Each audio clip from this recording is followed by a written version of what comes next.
الرئيس كلامك مردود عليه.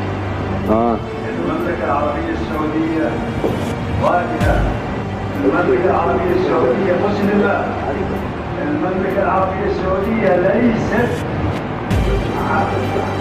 عبيدة للاستعمار للشرك والغيره. من جاب الخلق؟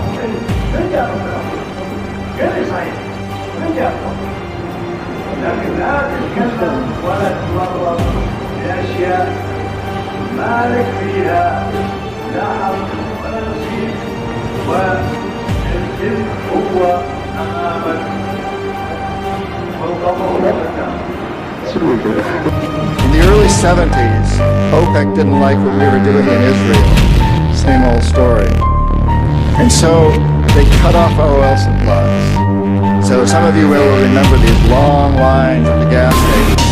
And we feared we were going to have another depression like the 1929 depression.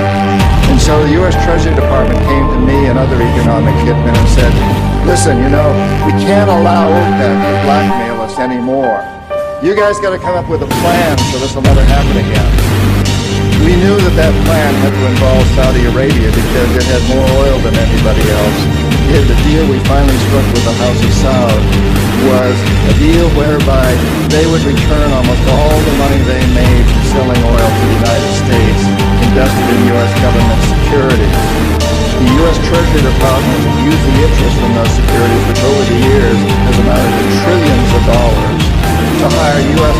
companies to westernize Saudi Arabia, build petrochemical complexes, desalinization plants, whole cities out of the desert, McDonald's and all the other things that go along with our Western culture.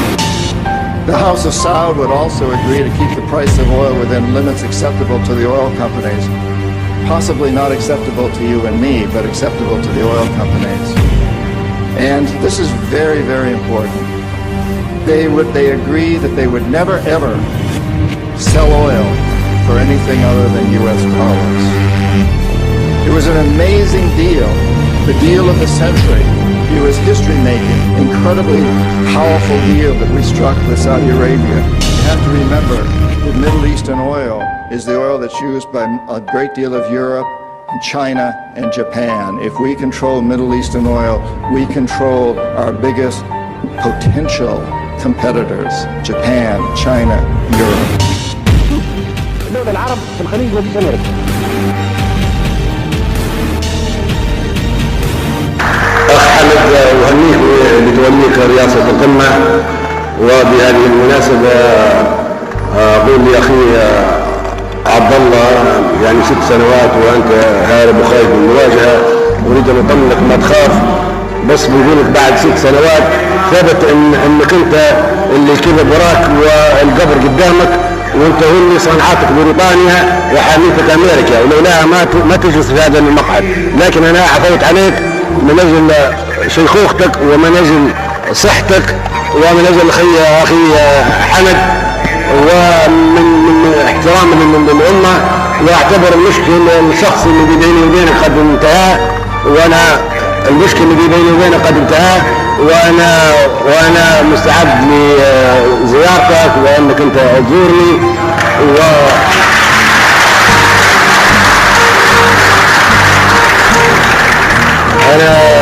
انا معمر القذافي القائد الاممي وعميد الحكام العرب وملك ملوك افريقيا وامام المسلمين.